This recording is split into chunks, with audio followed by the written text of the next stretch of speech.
Marlène et Jean-Claude te présentent pour 2026 la série qui s'intitule Voici, il vient. Merci pour ta fidélité et que l'Éternel continue de t'éclairer tandis que tu découvres la vérité. Merci une fois de plus de nous recevoir. Merci une fois de plus de prendre conscience du temps dans lequel nous vivons et de te préparer pour l'avènement du Sauveur et Seigneur Jésus de Nazareth. Rappelle-toi, nous avons vu précédemment lieu de prière. Nous lisons dans le livre de Actes chapitre 16, verset 13, à nouveau, pour mieux introduire le thème du jour. Lisons. Le jour du sabbat, nous nous rendîmes hors de la porte, vers une rivière où l'on avait accoutumé de faire la prière. Nous nous assîmes et nous parlâmes aux femmes qui étaient réunies. Et nous nous arrêtons ici. Quand j'étais enfant, moi, peut-être 12 ans, entre 12 et 14 ans, j'ai vu un film au cinéma. Mais oui, j'étais au cinéma. Il y avait un cinéma à Fort-de-France qui s'appelait le Parnasse, à l'entrée de Fort-de-France. J'habitais à Martinique à l'époque. Et le dimanche matin, le film qu'on projetait, cela coûtait 1,50 franc. Je n'avais pas d'argent et mes parents ne me donnaient pas d'argent pour aller au cinéma. Hors de question qu'ils sachent que j'allais au cinéma. Alors qu'est-ce que je faisais? Dans la semaine, je regardais où je trouvais 5 centimes par terre. Je ramassais l'argent comme ça. Je n'avais pas le franc 50. J'avais peut-être 1 franc, peut-être 1 franc 10. Je descendais par la foi au cinéma. Et juste à l'entrée du cinéma, il y avait toujours des personnes qui avaient une sorte de jeu qu'on appelle Relto. On met 20 centimes sous une timbale. Il y a 2 timbales et puis tourne la timbale et puis tu dois regarder attentivement. Tu paries. Ça peut être 50 centimes, 1 franc. Et si tu trouves l'argent qu'il y a sous la timbale, tu as gagné l'argent. Alors, je peux te dire que j'ai joué à Relto et j'ai gagné. Dès que j'avais le franc 50 pour entrer dans le cinéma, j'avais fini avec ça. Non, c'était juste pour payer ma place dans le cinéma. Et il y a un film chrétien qui m'a marqué. Il s'appelle Quo Vadis. Q-U-O, plus loin, V-A-D-I-S. Un film qui relate une page de l'histoire des chrétiens. Et dans ce film, il y avait un colosse, un bonhomme grand, un géant, qui avait pour devoir de protéger une princesse. Et quand les chrétiens se réunissaient, pour aller dans le lieu secret, il fallait avoir le mot de passe. Le mot de passe, c'était quoi? Il dessinait un poisson. Et quand tu avais fait cela, tu t'es admis. Et on t'emmenait quelque part, tu passais dans un tunnel, c'était pour les protéger. Ils avaient donc leur signe.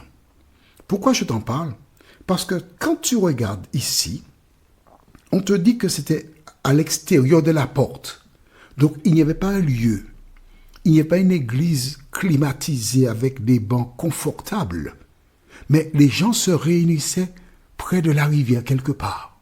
Cela veut dire que lorsqu'ils sont arrivés, Timothée et Paul, ils se sont renseignés adroitement et on leur a donné l'information.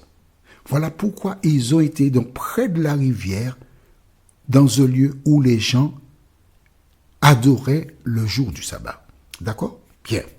Quel public y avait-il? Nous avons vu des femmes qui étaient réunies. Où étaient les hommes?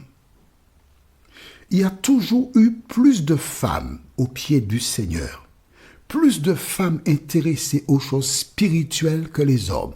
Ils préfèrent aller jouer à la pétanque, à la belote, au domino, plaisir. Mais les femmes sont beaucoup plus proches de l'Éternel. C'est pourquoi le diable essaie d'utiliser certaines pour détruire les enfants de Dieu. D'accord? Donc voilà, donc ces femmes sont là, réunies. Et nous lisons le verset du jour qui nous intéresse, c'est le verset 14. Acte 16, verset 14, déclare, l'une d'elles, il y avait des femmes, d'accord? Mais parmi toutes les femmes qui étaient présentes là, il y a une qui sortait du lot. L'une d'elles. De qui s'agit-il? Nommée Lydie, marchande de pourpre de la ville de Thyatire, était une femme craignant Dieu et elle écoutait. Amen. Une femme qui craignait Dieu et elle écoutait. Il y avait deux monnaies, il y avait des femmes. Mais regarde bien, la Bible nous dit qu'il n'y avait qu'une seule qui craignait Dieu et qui écoutait. Dans la métaphore présentée par Jésus, il y avait 5 femmes folles et 5 sages. Mais là, il n'y avait qu'une seule qui était sage. Elle était venue pour écouter la parole de Dieu. Toi qui m'écoutes là, aujourd'hui, sache qu'il y a des personnes qui vont dans des églises pour montrer leur toilette, leur parure, leurs vêtements, leur voiture, leur chapeau et tous les glinglins qu'ils mettent dessus. Et certains ressemblent à de véritables arbres de Noël ambulants. D'autres, j'ai reçu un jour un petit WhatsApp d'un ami où un homme passe récupérer des portables des mains de différentes personnes qui sont à l'église. Pendant qu'on est en train de faire des choses sur le pupitre, des gens leur portable, ils consultent leur portable, ils regardent des films, ils regardent des matchs de football. Ils sont dans le temple, dans l'église, mais ils ne sont pas venus pour écouter la parole de Dieu. D'autres se rendent dans des églises parce qu'ils ont une activité.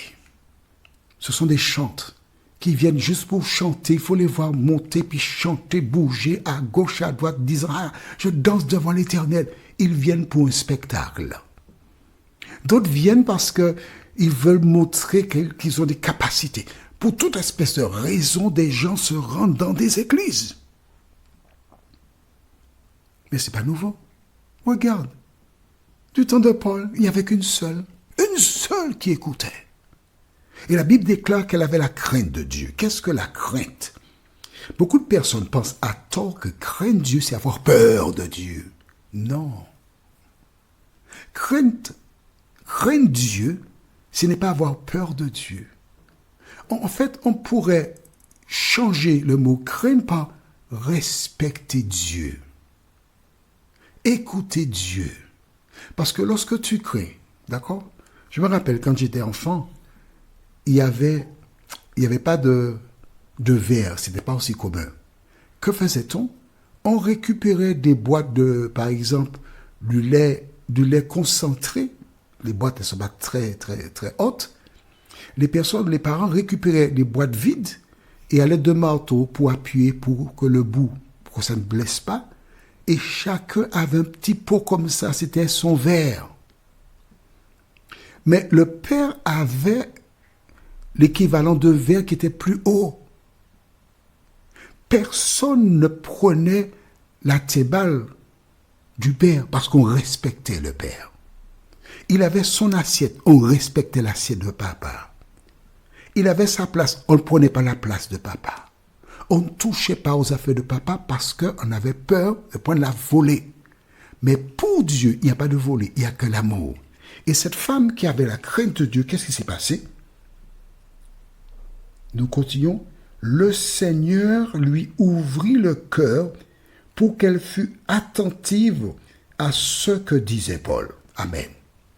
Lorsque Dieu voit que tu es attentif à sa parole, que tu n'es pas venu juste pour éblouir un homme ou éblouir une femme, tu n'es pas venu pour montrer ta puissance financière, ni ton vêtement. Lorsque tu viens pour adorer Dieu vraiment, le Saint-Esprit, tu as vu marquer ici le Seigneur, mais rappelle-toi que Jésus a dit, le Saint-Esprit, le consolateur, c'est lui qui vous convaincra. Donc on peut dire sans problème que là, c'est le Saint-Esprit qui vient maintenant t'aider afin que tu comprennes et que tu acceptes l'Évangile.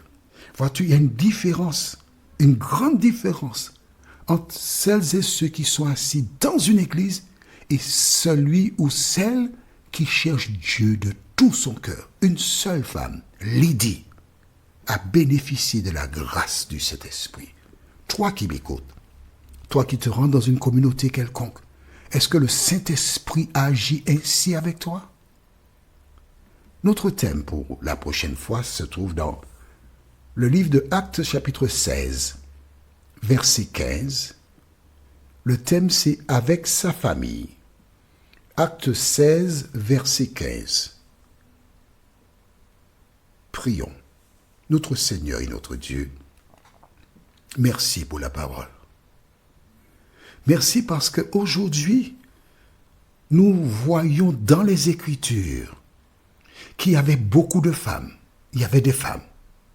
Mais une seule était venue avec les dispositions pour être bénie.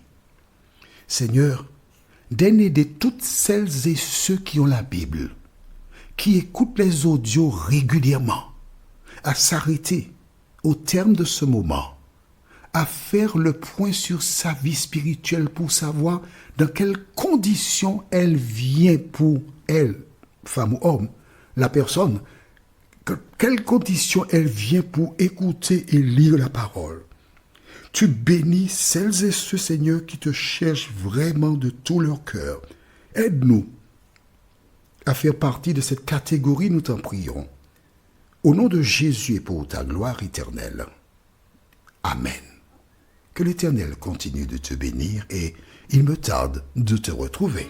Nous sommes parvenus au terme de notre réflexion. Si d'aventure tu as une question, il te suffit d'envoyer un message par le biais de WhatsApp au numéro suivant, plus 596 696 88 93 93. Et alors Jean-Claude, moi, je me ferai un réel plaisir de répondre à ta question.